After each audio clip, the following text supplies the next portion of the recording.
3 minut ichida sochi eng uzun qiz topib kela oladigan bo'lsangiz, qo'limdagi sovg'ani sizga beraman. 3 minut ichida sochi uzun qiz topib kela oladigan bo'lsangiz, qo'limdagi 3 minut ichida sochi eng uzun qiz topib kela oladigan bo'lsangiz, qo'limdagi sovg'a sizniki bo'ladi. Nechisi? 1 metr bo'lsin. Harakat ko'ramizmi? Da, давайте. Tayyormisiz? Vaqt ketdi.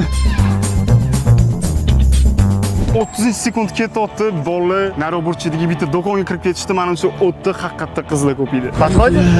Извините. Эксперимент, там волосы самые длинные нам сказали. Пожалуйста, нам подарок. Lekin yaqin atrofda umuman sochi uzun qiz ko'rmayapman. Aytgancha, agarda sizlarning sochi uzun qiz tanishinglar bo'ladigan bo'lsa, kommentariyaga отметка qilib ketinglar. Iltimos. Пожалуйста, мы бы... Qiz olib ketmaysizmi? Qaysidir qizni topib kelishyapti. Eng qizig'i o'sha 2,5 minutga qarab ketyapti. Menimcha uspet qilishadi bemalol. Oy, soch haqiqatda uzun ekan. Qiz olib keling deb o'zingizga olsiz. Uzunligi qancha sochingiz? Seriozmi? 3 minut ichida haqiqatda qiz topib kelganingiz uchun ham qo'limdagi sovg'a sizniki. Agarda bu video naqd 30 mingta layk yig'adigan bo'lsa, biz keyingi safar sochini real uzun o'g'il bolani qidiramiz. Shuning uchun hoziroq layk bosib qo'yinglar. Rahmat. Sog' bo'ling. Charchang.